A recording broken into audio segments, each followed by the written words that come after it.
অনেক কিছু সত্ত্বেও থিয়েটারটা করা গেল তরুণ থিয়েটারের জন্য। আর আমাদের আপনাদের ঐকান্তিক ইচ্ছা, সকলের ভালোবাসা, তরুণ থিয়েটারের সকলের এত ইচ্ছে এবং এত প্রতিকূলতা, তা সত্ত্বেও প্রথম থেকে আসার পর থেকেই যেভাবে ওনারা আতিথেয়তায় ভরে দিয়েছেন, এটা সত্যি অতুলনীয়। তাদের প্রতি আমরা ক্রমাগত এই বিষয়ে অবশ্যই বলতে হবে রেনেসাঁস ক্লাবের কথা। আমি মনে করি যে রেনেসাঁস ক্লাব এদের অগ্রজ, তাদের থেকে কিছু কিছু নিশ্চয়ই শিক্ষণীয় আছে, সেটা এরা নিশ্চয়ই গ্রহণ করেছেন। এটা আমাদের খুব আপ্লুত করেছে, সম্মানিত করেছে। আমরা এখানে এসে সত্যি খুব সম্মানিত। একটু পরিচয় করে দিয়ে, ওখানে বাবলু বিশ্বাস আলো প্রক্ষেপণে ছিলেন, রূপমশীল শব্দ প্রক্ষেপণ, সুজন ঘোষাল, মানস কুমার ভৌমিক, সত্যব্রত দে, সুমিতা মজুমদার, চৈতালি মৌলিক, সঙ্গীতা চৌধুরী এই নাটকের নাটককার এবং নির্দেশক। এবং আপনারা যারা এখানে অনেকে আছেন, আমার ধারণা যারা স্পর্শ দেখেছেন, যারা গ্রাস দেখেছেন, যারা ইমানবিক দেখেছেন, 6:1 দেখেছেন, তাদের সব নাটককার সঙ্গীত। এই মুহূর্তে বাংলার বেশ অগ্রণী একজন নাটককার, বিশেষ করে মহিলা নাটককার তো আমাদের দেশে, আমাদের ভাষায় সত্যি খুব কম আছে। সেখান থেকে মনে হয় সঙ্গীত একটু ব্যতিক্রমীও বটে। আর সময়দানন্দে আমার নাম দীপক মিত্র।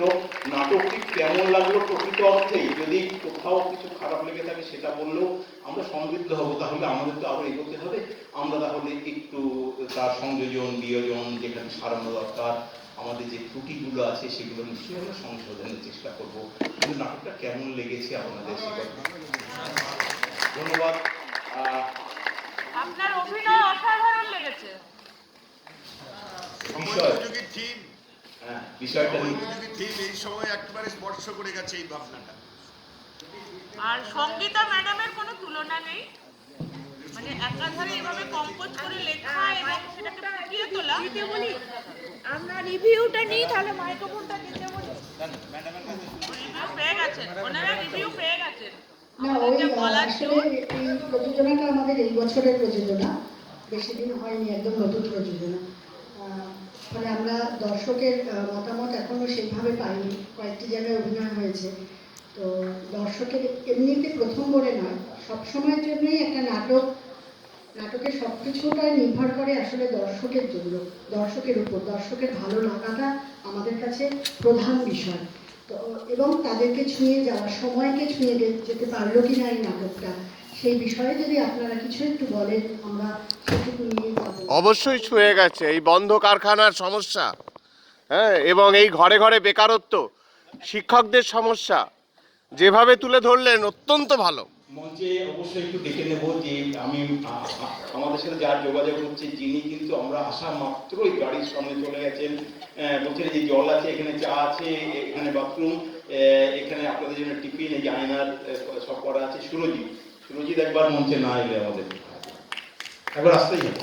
হ্যাঁ, আমাদের পাশে একটু দাঁড়ায়, তাহলে আমরা একটু শক্তিশালী হবো, এইটাই আর কি। এই মানুষটা নিভৃতে যেভাবে কাজ করে যান, এই সুরজিৎরা আছে বলেই মনে হয় আমরা শক্তিশালী হই। ঠিক আছে, এবারে আপনাদের একটু কোয়ারিগুলো বলুন, কি ধরনের চাইছেন। হ্যাঁ, না আমাদের সঙ্গে তাপসদাও আছে। আজকে আমরা যে সময়টায় রয়েছি, ঠিক এই সময়টাতে ডেলিভারি বয়দের ব্যাপারে সুপ্রিম কোর্টের রায় রয়েছে। তাদেরকে যেভাবে শোষণ করা হচ্ছে, সুকান্তের এই যে জন্ম শতবর্ষ, সুকান্ত ভট্টাচার্য যে রানারের যন্ত্রণা লিখেছিলেন, সেটা যেন দেশে স্বাধীনতা এসেছে, পশ্চিমবঙ্গে পরিবর্তন হয়েছে, কিন্তু গরিব মানুষের কষ্টের কোনো পরিবর্তন হয়নি। এই জায়গাটা আপনারা ধরেছেন। এবং গরিব মানুষের ভেতরেও এই যে আপনি যখন বলছেন যে শত্রুকে চিনতে পারছি না, দল গড়ার কথা বলছেন, যে গরিব মানুষের কোনো দল নেই, এই কথাটা যখন আপনি উচ্চারণ করছেন এবং নাটককার আপনার মুখ দিয়ে বলাচ্ছেন, এটা একটা অসাধারণ জায়গায় ছুঁয়ে গেছে। গরিব মানুষের দল নেই এখন। ধন্যবাদ। আমি তাপসদার কাছে যাচ্ছি।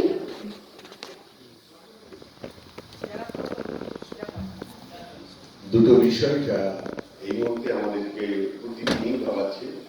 এক বন্ধ কারখানা, শ্রমিকদের যে যন্ত্রণা একদিকে তোলা হয়েছে, বেকারত্ব, আমাদের শিক্ষিত বেকার বা সামগ্রিকভাবে কর্মসংস্থানের একটা বড় সমস্যা।